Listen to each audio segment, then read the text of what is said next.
10 साल तक खड़े होकर की तपस्या, 12 साल तक रहे मौन। कौन है सियाराम बाबा, जिन्हें बाबा बागेश्वर भी जोड़ेंगे हाथ। उम्र 108 साल, ठंड गर्मी या हो बरसात, बदन पर पहनते बस एक लंगोट। तप देखकर नर्मदा नदी ने भी बदल लिया था रास्ता। सरकार ने दिए करोड़ों तो कर डाला दान, अब घंटों लगाते हैं ध्यान। सपने में आते हैं भगवान, लोग कहते हैं चमत्कारी इंसान। बदन पर मात्र एक कपड़ा, लंबी दाढ़ी और उम्र के कारण कांपते हाथ वाले इन बाबा का नाम है सियाराम। नाम रखे जाने की कहानी बड़ी दिलचस्प है, लेकिन उससे ज्यादा दिलचस्प ये जानना भी है कि इनका किस्सा अगर बाबा बागेश्वर और प्रेमानंद महाराज भी सुन लें तो हाथ क्यों जोड़ेंगे। कहते कि मौसम चाहे ठंड का हो या फिर गर्मी का या बरसात का, यह हमेशा बस लंगोट ही पहनते रहते हैं। इनके ऊपर किसी खास मौसम का असर नहीं पड़ता है।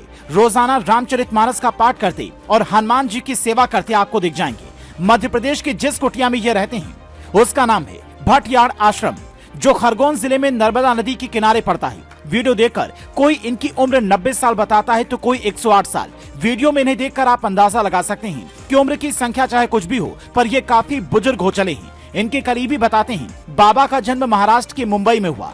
8वीं क्लास तक इन्होंने पढ़ाई की। उसके बाद एक दिन ऐसे संत से मुलाकात हुई कि बचपन में संत बनने का ख्याल आ गया। उसी वक्त घर त्याग कर ये हिमालय चले गए, वहाँ बरसों तपस्या की।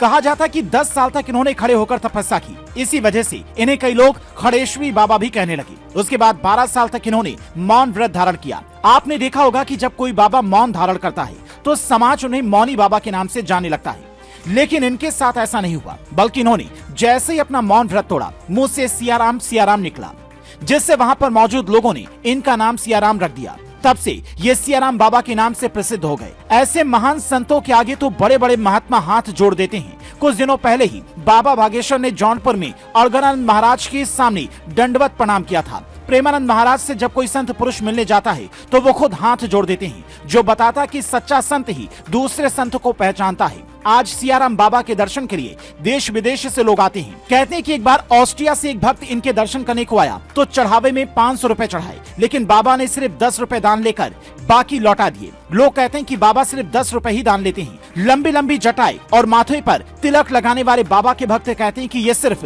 हनुमान जी के भक्त नहीं, बल्कि बहुत बड़े समाज सेवी भी हैं। आश्रम के डूब के मुआवजे के रूप में जब उन्हें 2,57,00,000 रुपए मध्य प्रदेश सरकार ने दिए, तब बाबा ने नर्मदा घाट की मरम्मत और बारिश से बचने के लिए शेड बनवाने के लिए करोड़ों रुपए दान कर दिए।